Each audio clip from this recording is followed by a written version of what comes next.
Junior Great Books. The Nightingale by Hans Christian Andersen.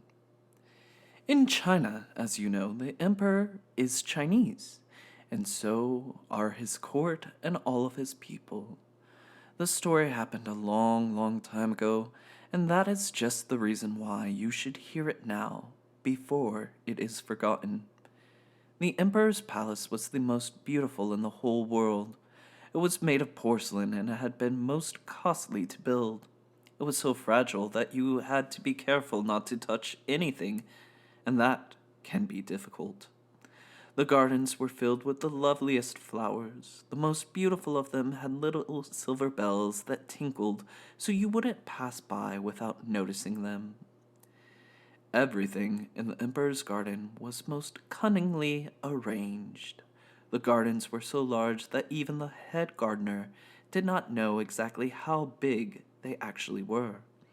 If you kept walking, you finally came to the most beautiful forest, with tall trees that mirrored themselves in deep lakes. The forest stretched all the way to the sea, which was blue and so deep that even large boats could sail so close to the shore that they were shaded by the trees. Here lived a nightingale, who sang so sweetly that even the fisherman who came every night to set his nets would stop to rest when he heard it and say, "Blessed God, how beautifully it sings." But he couldn't listen too long, for he had work to do, and soon he would forget the bird. Yet the next night, when he heard it again, he would repeat what he said that night before. "Blessed God, how beautifully it sings." From all over the world, travelers came to the emperor's city to admire his palace and his gardens. But when they heard the nightingale sing, they all declared that it was the loveliest of all. When they returned to their own countries, they would write long and learned books about the city, the palace, and the garden. But they didn't forget the nightingale. No, that was always mentioned in the very first chapter. Those who could write poetry wrote long odes about the nightingale who lived in the forest on the shores of the deep blue sea. These books were read the whole world over, and finally one who was also sent to the emperor. He sat down in his golden chair and started to read it. Every once in a while he would nod his head because it pleased him to read how his own city and his own palace and gardens were praised. But then he came to the sentence, "But the song of the nightingale was the loveliest of all." "What?" said the emperor. "The nightingale? I don't know it. I've never heard of it. And yet it lives not only in my empire, but in my very garden? That is the sort of thing one can only find out by reading books." He called his chief courtier, who was so very noble that if anyone of a rank lower than his own either talked to him or dared ask him a question, he only answered, "Pete." And that didn't mean anything at all. "There is a strange and famous bird called the nightingale," began the emperor. "It is thought to be the most marvelous thing in my empire. Why have I never heard of it?" "I've never heard of it," answered the courtier. "It has never been presented at court." "I want it to come this evening and sing for me," demanded the emperor. "The whole world knows of it, but I do not." "I have never heard it mentioned before," said the courtier, and bowed, "but I shall search for it and find it." But that was more easily said than done. The courtier ran all through the palace, up the stairs and down the stairs, and through the long corridors, but none of the people whom he asked had ever heard of the nightingale. He returned to the emperor and declared that the whole story was nothing but a fable, invented by those people who had written the books. "Your imperial majesty should not believe everything that is written. A discovery is one thing, an artistic imagination something quite different. It is fiction." "The book I have just read," replied the emperor, was sent to me by the great emperor of Japan, and therefore every word in it must be the truth. I want to hear the nightingale, and that tonight. If it does not come, then the whole court shall have their stomachs thumped, and that right after they have eaten. Sing pays, said the courtier. He ran again up and down the stairs, through the corridors, and half the court ran with him, because they didn't want their stomachs thumped. Everywhere they asked about the nightingale, that the whole world knew about it, and yet none one at court had heard of it. At last they came to the kitchen, where a poor little girl worked, scrubbing the pots and pans. "Oh, I know the nightingale," she said. "I know it well. It sings so beautifully. Every evening I am allowed to bring some leftovers to my poor sick mother who lives down by the sea. Now it is far away, and as I return I often rest in the forest and listen to the nightingale. I get tears in my eyes from it, as though my mother were kissing me." "Little kitchen maid," said the courtier, "I will arrange for a permanent position in the kitchen for you and permission to see the emperor eat, if you will take us to the nightingale. It is summoned to court tonight." Half the court went to the forest to find the nightingale. As they were walking along, a cow began to bellow. "Oh!" shouted all the courtiers. "There it is! What a marvelously powerful voice that little animal has!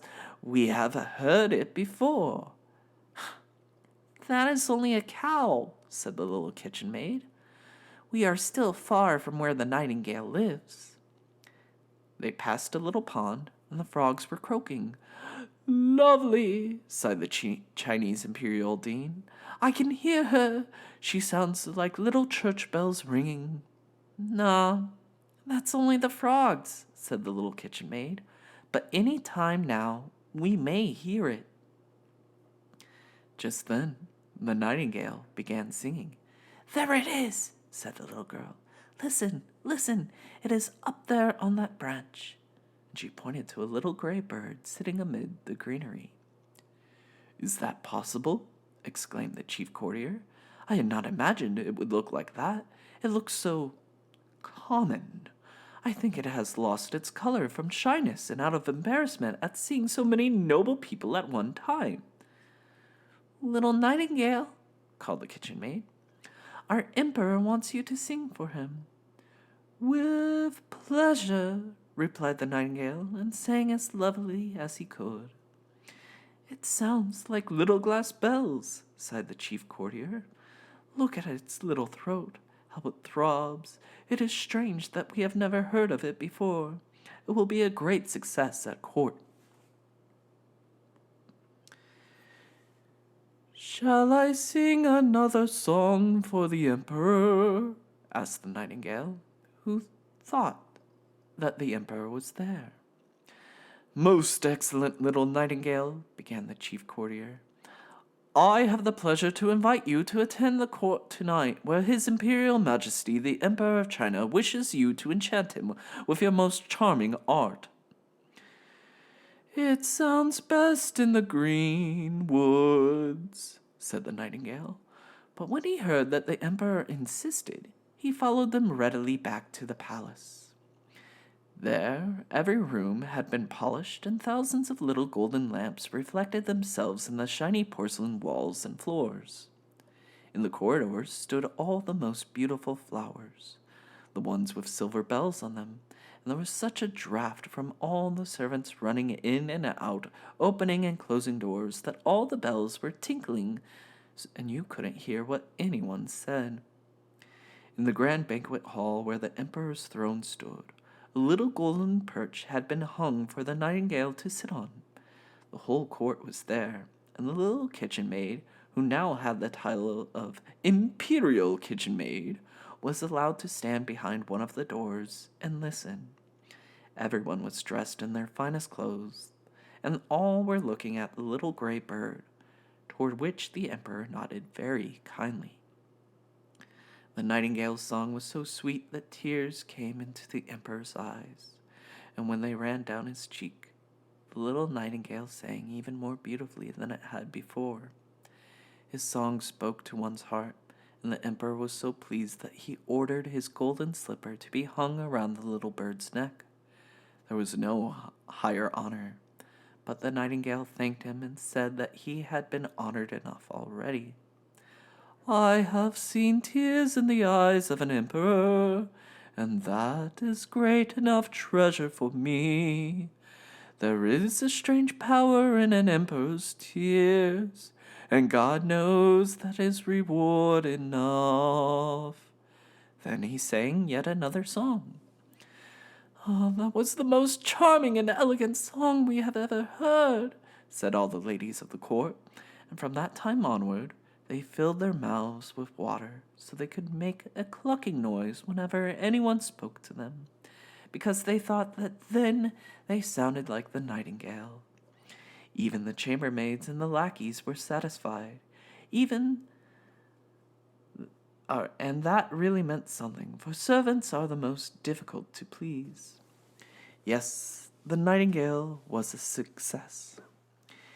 He was to have his own cage at court and permission to take a walk twice a day and once during the night. 12 servants were to accompany him, each held on tightly to a silk ribbon that was attached to the poor bird's legs. There weren't any pleasure in such an outing. The whole town talked about the marvelous bird. Whenever two people met in the street, they would sigh. One would say, night, and the other, gale, and then they would understand each other perfectly.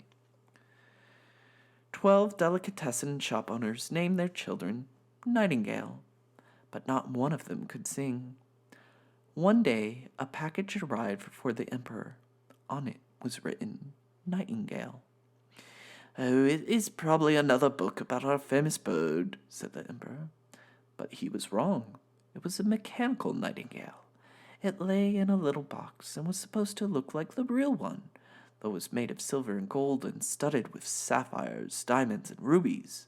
And when you wound it up, it could sing one of the songs the real nightingale sang, and while it performed, its little silver tail would go up and down. Around its neck hung a ribbon on which was written, The Emperor of Japan's nightingale is inferior to the Emperor of China's. It is beautiful, exclaimed the whole court, and the messenger who had brought it had the title of Supreme Imperial Nightingale Deliverer bestowed upon him at once. Oh, they ought to sing it together. It will be a duet, said everyone. And they did. But that didn't work out well at all, for the real bird sang in his own manner, and the mechanical one had a cylinder inside its chest instead of a heart. It is not its fault, said the imperial music master. It keeps perfect time. It belongs to my school of music. Then the mechanical nightingale had to sing solo. Everyone agreed that its song was just as beautiful as the real nightingale's, and besides, the artificial bird was much pleasanter to look at, with its sapphires, rubies, and diamonds that glittered like bracelets and brooches. The mechanical nightingale sang its song 33 times and did not grow tired. The court would have liked to hear it the 34th time, but the emperor thought that the real nightingale ought to sing now. But where was it? Nobody had noticed that he had flown out through an open window to his beloved green forest. What is the meaning of this? Said the emperor angrily, and the whole court blamed the nightingale and called him an ungrateful creature.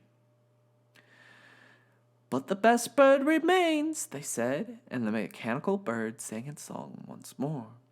It was the same song, for it knew no other, but it was very intricate, so the courtiers did not know it by heart yet.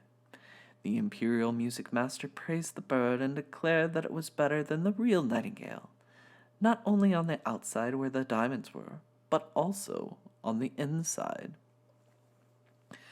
Your Imperial Majesty and gentlemen, you understand that the real nightingale cannot be depended upon. One never knows what he will sing, whereas the mechanical bird, everything is determined. There is one song and no other.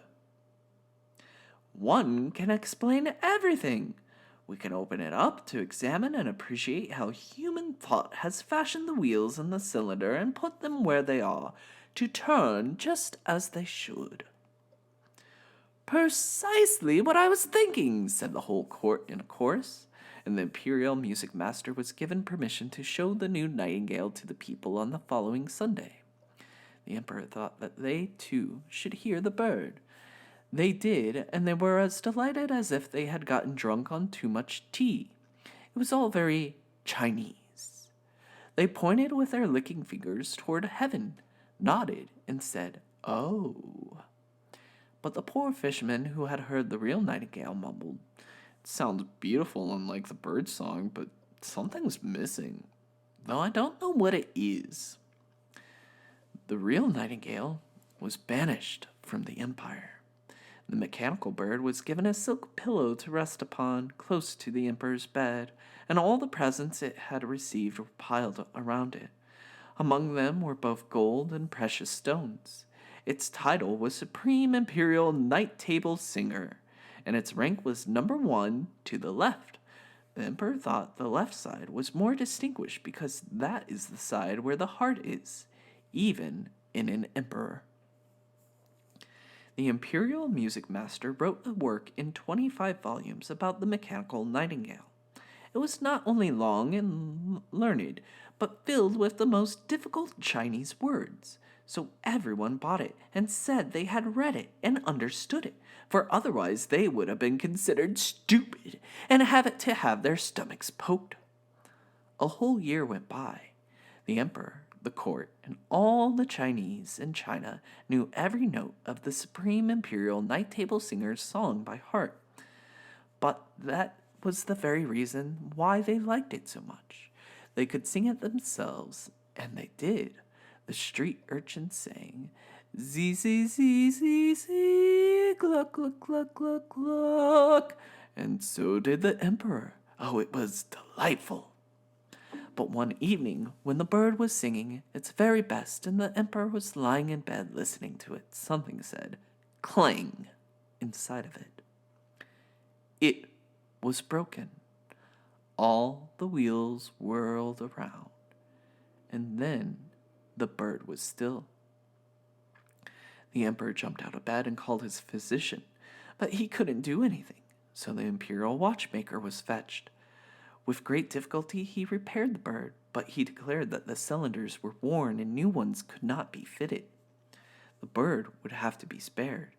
It could not be played so often. It was a catastrophe. Only once a year was the mechanical bird allowed to sing, and then it had difficulty finishing its song. But the imperial music master made a speech wherein he explained, using the most difficult words, that the bird was as good as ever, and then it was. 5 years passed, and great misfortune happened. Although everyone loved the old emperor, he had fallen ill, and they all agreed that he would not get well again. It was said that a new emperor had already been chosen, and when people in the street asked the chief courtier how the emperor was, he would shake his head and say, "P." Pale and cold, the emperor lay in his golden bed. The whole court believed that he was already dead, and they were busy visiting and paying their respects to the new emperor. The lackeys were all out in the street gossiping, and the chambermaids were drinking coffee. All the floors in the whole palace were covered with black carpets so that no one's step would disturb the dying emperor.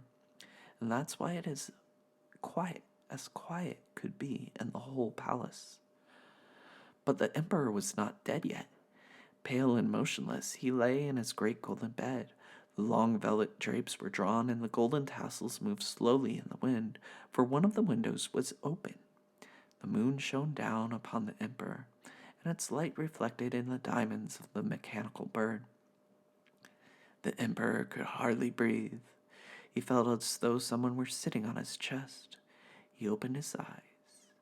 Death was sitting there. He was wearing the emperor's golden crown and held the golden saber in one hand and his imperial banner in the other. From the folds of the curtains that hung around the bed, strange faces looked down at the emperor.